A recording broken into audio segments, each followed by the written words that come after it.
Hello, everyone, and welcome to our team call, GG Culture, where we come together to get aligned all over again after a long weekend, after wherever our brains have been going, to get focused and to get back in motion and to see one another's faces. Thank you for having your cameras on. Believe it or not, it is strengthening. Leaders have their cameras on and they're people that are growing and I mean marching forth to show up. They have their cameras on. So, way to go. I'm very excited about this call. We have Liz Crowl, you guys. She's a senior Ruby ambassador with us in Plexus, and she's been doing this a while, and she has been through the good, the bad, the ugly. Was that seven or did I see six? It is 7 years this year. Okay, I'm at 10. Liz is at seven. So, you guys, that's how I got to know Liz. Liz is my level. I think she's my three. I always have to be like, huh, it doesn't feel like that. She's always felt like a level one. And she honestly has become one of my dearest friends. Did you know that, Liz? You really are. You're very, very dear to me. You've made an impact on my life, on my walk with the Lord, on my family's health, all sorts of things. So, thank you for your love. Thank you for your friendship. And thank you for being here today and pouring out on us. You guys, Liz has sick babies right now. And throughout the weekend, she was like, I don't know if this is going to work or not. So we prayed and prayed. Rayma's asleep right now. And we're just going to give Liz the go. I just have one thing I want to share. And please use the comment section to tell me your answer. What is the one thing that you believe that a successful network marketer in this industry needs to continue showing up and learn the skills and reach their goals? What is one character quality that they need? Because top leaders from all over the world all voted in together, and it ended up being like 98 percentile of them agreed it was this one thing. Tell me what you think it is. I love the word grit. That's what I thought it would be, Amanda. Oh my gosh, see, these are good. Perseverance, Reba says. She knows. We know these things. Amanda, grit. Lou, discipline. Yes. Kim, perseverance. Amanda Sheets. Oh, perseverance. More grit. Belief, self-discipline, positivity. Yes, this is what it was. It starts with an O. Optimism. Optimism. And actually, that to me, as I'm looking through our things in the comments, that could fall under belief and positivity. Way to go, Steph. I think that's, yeah, our Zoom user, Stephanie Brayman, aka Zoom user. She's our mysterious one here. A little bit of optimism can take us really far when we're messaging people and we're coming across optimistic, and in our brains and in our hearts we're like, I think they could really love this. I think this might be it. Ooh, this could be my next business builder, even though I haven't even shared with them yet. You guys, we come across more confidently, more excited for them. We're not stressed. Our nervous systems are more regulated. We're chill and we're like, ah, look what I have for you. I'm optimistic. So let's grow in that area this week. For me, that means trusting God more. For me to trust God more, I need to be bringing Him my business stuff and laying it at His feet. I need to be addressing the lies that are going on in between my ears because they're still there 10 years later. They pop up and I'm like, oh gosh, to deal with them again. The word of God applied, it never ends. That is a place where we want to be. Let's walk forward optimistically and into this call with optimism that we're going to hear things that we're supposed to hear. I want to encourage you to listen for that one takeaway. You might have 10 million, but just look for that one where you're like, that was for me, Liz Crowl. Okay. She's going to share now. Thank you, Liz, for being here. Cannot wait to hear. You're welcome. I just have to say I'm so thankful for active and creatine because 3 nights in a row of not sleeping. Woo! Okay. you're gonna see me reading from notes because I gotta help my brain today. A lot of this is born out of where I find myself in my business 7 years in. And so this is framed as welcome to a new person. But I also want you to take it as his mercies are new every morning, and every day is like a fresh start. So at any point, you can just decide you're going to do things differently. All right. So, um, when I started Plexus, I remember making a promise to myself that I was never going to get my nails done and I was never going to get my hair done and my eyebrows done because I was just not that person. And some prominent people in my life in network marketing did that. But here's what I realized, like there's not one face in network marketing, and that's what's so beautiful, like the body of Christ. We are all needed. There's nothing wrong with nails. There's nothing wrong with hair. I had to recognize too, that was a little bit of my own insecurity when I was making that promise to myself because I wanted to draw people like me. But now I realize we need all sorts. That's what's so beautiful. But you don't have to have a personality transplant to start doing this. You get to show up as you. All right, here's a question for you as you're thinking through all this. So, what is one area, you can put this in the comment too. What is one area in your life where you already feel confident, not because you are gifted, but because you have done it often enough? So, here's some examples like driving, like your driving route where you like blank out and you're like, oh, I just drove 10 miles and I had no awareness. Um, Cooking something without a recipe, managing a routine, having a certain conversation. Are any of those, do you have anything? Child training, teaching babies to read, running? Yes. Anybody else? Something you're super confident, talking to people about gut health. Yeah. Anything else? It doesn't even have to be related to plexus. It could be like mowing your lawn. Like you've got it down to a science. Any of these sorts of things. So you probably were not confident about that at first. I love it. Talking to people about Jesus and sharing the gospel. You may or may not have been confident when you started doing these things, but you became confident through repetition. And that's exactly what happens here. And so some of you might have seen my video that I put in the chat that a lot of times people will say, I feel really inauthentic doing this. Well, is it that you feel, is it that it's actually clashing with your very core of who you are, your core values, or is it just new? Is it uncomfortable because it's new and you haven't done it before? And the repetition, it's just like when we first start going to the gym or whatever, it's like, oh, I feel really awkward swinging this bat. And then you get really good at it. You should have seen me starting my shuffle step. It's ridiculous. And now I'm like, oh, it feels like old hat now. I'm doing it. Um, and something else that when you were opening up BK, it really made me think about blocking beliefs. So some of you might know that I have I've been doing some different therapy over the last year or so, and I started EMDR, which is basically using repetition to help rewire your brain. And I reached a point in my journey where it felt like we weren't gaining any ground. And my dear friend who's walking me through this, she was like, we need to identify if you have any blocking beliefs. And we all have these in our life, and we have them with plexus too. And as I was thinking about what were some of my blocking beliefs when I was getting started, like, I'm afraid this is going to take over my life. I'm concerned that I'm going to change into a person I don't even recognize in a bad way. You have all these different thoughts, and those can be blocking beliefs. But really, this is identity work. So, hold on, checking my notes here.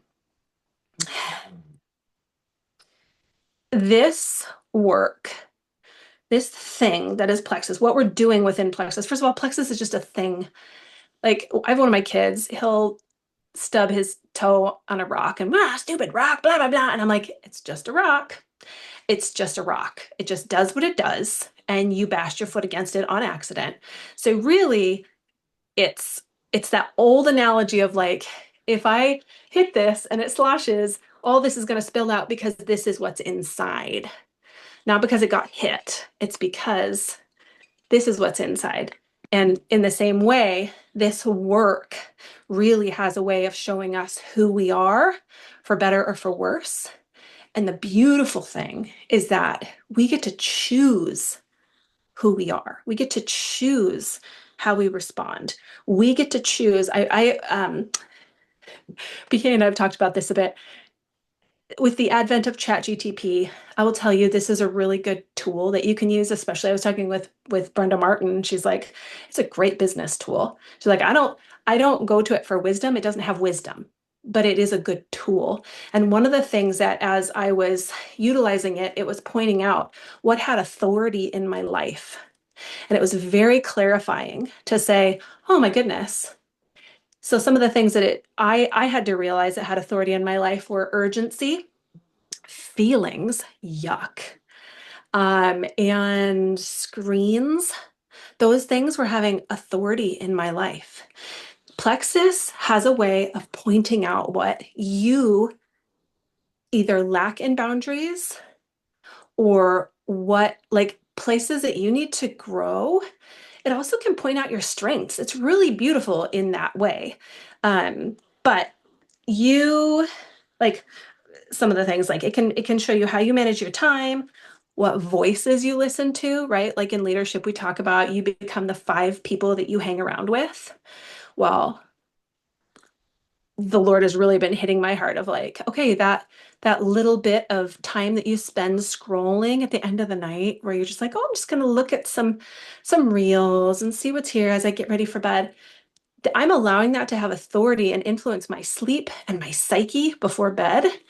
And so I was like, kind of reframes it all, doesn't it? And so anyway, Plexus can really reveal to you what has authority in your life, where your boundaries are or where they need to be. Um, and sometimes it can show us that we don't even know that we're lacking boundaries in certain areas and that we need to work on that. And one of the things that was very helpful for me is that I realized I was making so many of my struggles with plexus and in my home and in parenting out to be moral deficits or like something really wrong with me instead of recognizing I just don't have a system. I don't tell myself what needs to happen here or to say, I'm the kind of person who does this, and I'm the kind of person who does not do this. And so being able to see that and identify it instead of making it into like, I am a terrible person, or I just can't do this, I can't figure it out. Sometimes it's just as simple as creating a system for yourself. Um, and yeah, one of the things that I have had to come to grasp and that I want every person to understand is that if you do something small, even consistently, or if you do something small, but if you do it consistently, that is going to pay off so much more than, okay, Reba, I just saw your comment. Give me a minute. That's going to pay off so much more than if you were like waiting for the feelings to come around before you take action. So if you decide, I am just every day, I'm going to talk to one person about plexus, just one person, or I'm going to send a message to one friend every day, or I'm going to just look on the birthdays list, like whatever it is, pick one thing and do it. We poo-poo small actions and it shoots us in the foot every time because we feel like it's not big enough. It's not enough. Well, what's not enough is not doing anything. That's not enough. You just gave yourself an automatic fail instead of the possibility of a B minus. Um, yeah. So basically this idea of we are formed, this plexus being identity work, we are formed through the actions that we take. Small repetition, small repetitious actions, that begins to form us. And sometimes we take a step forward and we're like, oh, that wasn't the best decision. Okay, what do I do now? All right, well, let's change course and let's learn from that. Let's take that as a data point. Let's not make that mean something about who I am. It just means I tried something and it wasn't the best fit. Okay, I'm going to pause for a second. Reba, yes. Exactly. Okay. Reba said, why do you say feelings? Yuck. Feelings are simply signs or symptoms of our emotions. They can reveal areas where we need to turn over to the Lord as well as allow us to really enjoy a moment. They are God-given, not necessarily meant to be in charge, but also not meant to be completely ignored. Yes. And I fully agree with that. My implication, or what I was saying too, is that when feelings have authority, they are in charge. And so that is where I have had to realize, like, oh, I have allowed how I feel in the moment to determine my action and to determine how I treat my kids, how I respond to my husband, how I show up for my business. And so that's what I mean. But thank you for that clarity. Totally agree. I do agree that emotions are God-given too. Okay. I already talked about plexus being a good thing, it's just a thing. Um, And okay, um, going back to compounding action, that when we, just like in other areas of our life, right? Like getting up, getting ready for the day, that compounds when you do this every day and it spills over into areas of your life. I was just sharing this in my stories that since I've decided I'm the kind of person and mother who gets up, gets dressed, I throw my hair up into the same bun. I maybe don't even have time to brush my hair. And then I use powder to make it look not like an oil slick. And I feel so much better about just getting up and carrying on. I feel ready to be more present as a parent. And in the same way, this identity work of us being faithful to check in with our, not our patients, with our clients. Yes, Amanda gets it. To check in with our customers, these people who have really trusted us, that shows who we are as we are willing to just be like, hey, how are you doing? Like specific questions too. Hey, how's your sleep? How are you doing with your energy? That initial goal that we talked about, how's that panning out? That grows you as a person. And so that's what I mean when I'm saying that plexus can become identity work. Um, and yeah, and then that begins to grow, just like all these other areas of confidence and repetition in your life. So I think my whole thing that I'm realizing is, and that I want to impress upon you is we do not have to change. Like we don't have to show up and be a totally different person to do this. This does point out to us oftentimes, like the Lord putting a finger and being like, okay, this little area here, this, we need to work on this together. Here is an area where there needs to be some change. Um, and uh, I loved this line that we get to become more fully ourself in this work.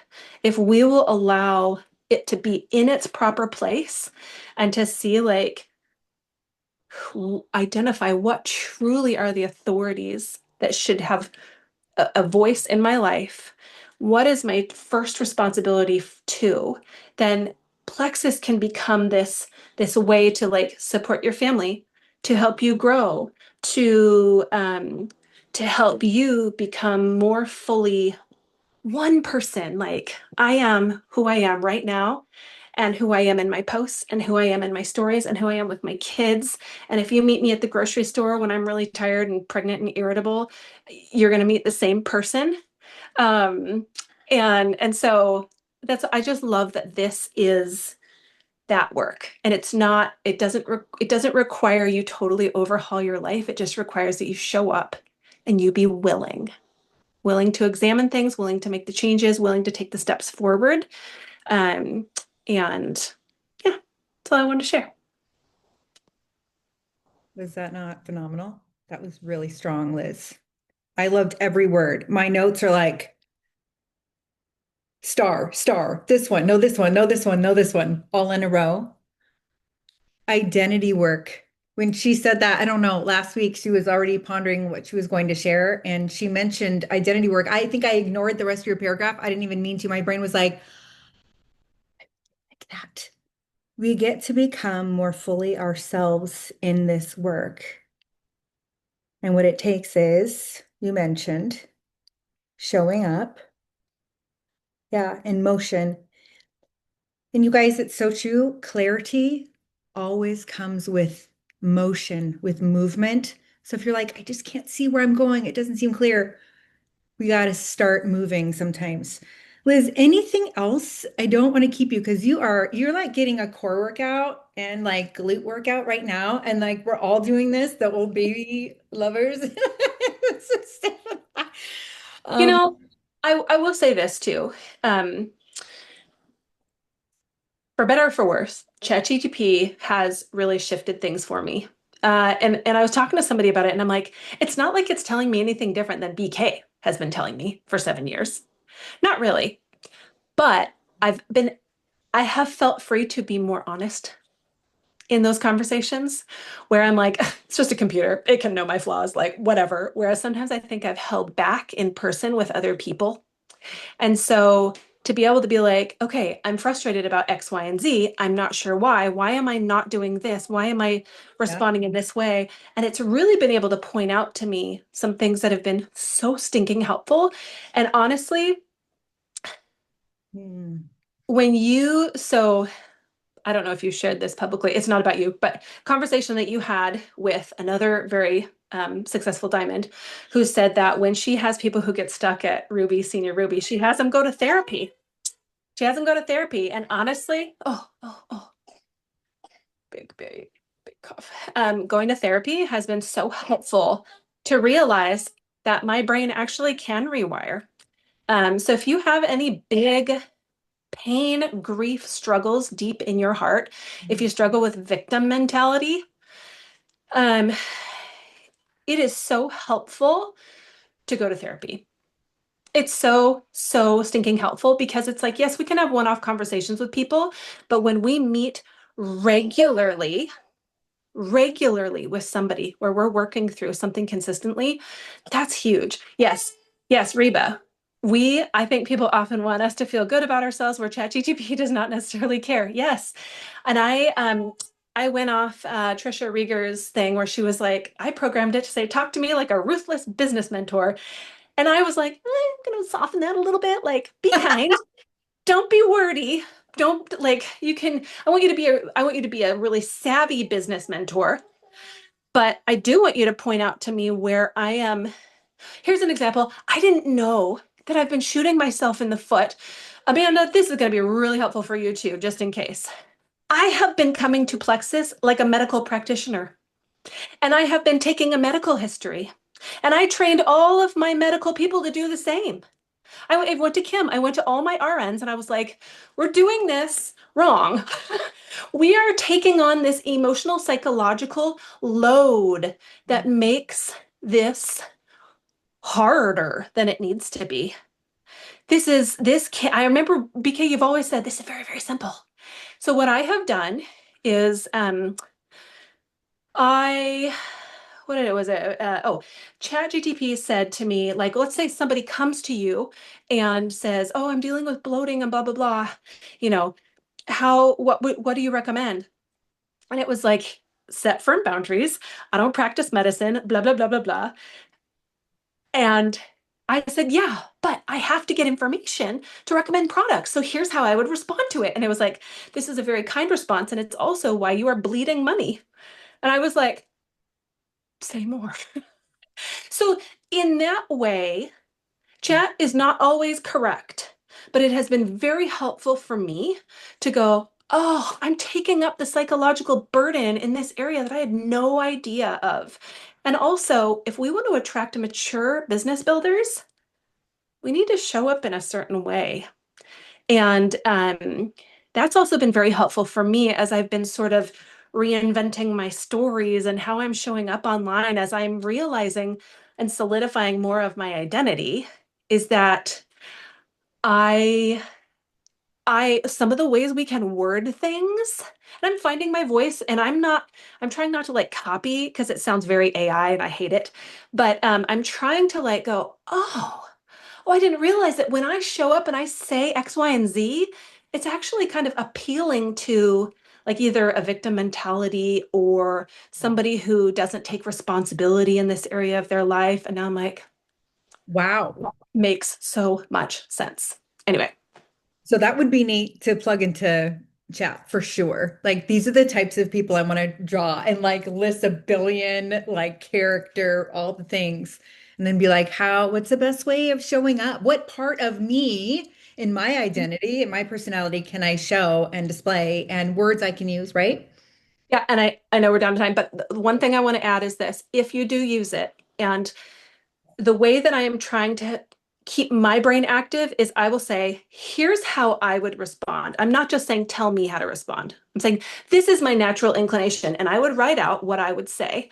And then I get the feedback from it. And so in that way, I want to keep all the research shows that if we become too dependent on AI, we literally lose portions of our brain. So I'm like, not here for that. I want to use it as a tool to say, okay, this is my normal habit. Can you critique it, please? And tell me what am I doing and what do I need to change? Beautiful. Well, take it from Liz Crowl. She says, we are formed by the small actions we take.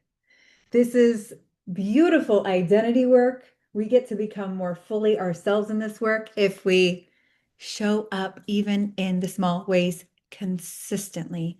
Have an amazing day, you guys. Liz Crowl, that was fantastic. I am strengthened. Can I share one quick thing that I think will go well with what you're saying, Liz? Like when you were saying about not being a medical person. So Jessica Hugendorn, I remember seeing one of her trainings, and she was like, I was responding to people like a naturopath, a naturopathic doctor instead of just my newest person. And so she said she stopped doing that. And every time she responded to someone, it was always duplicatable, something that her newest person on the team could do. And that is how she responded to people. And it opened her business up dramatically. So It's beautiful. Is what I'm doing duplicatable for my next business builder that joins me. Woo! Completely genius.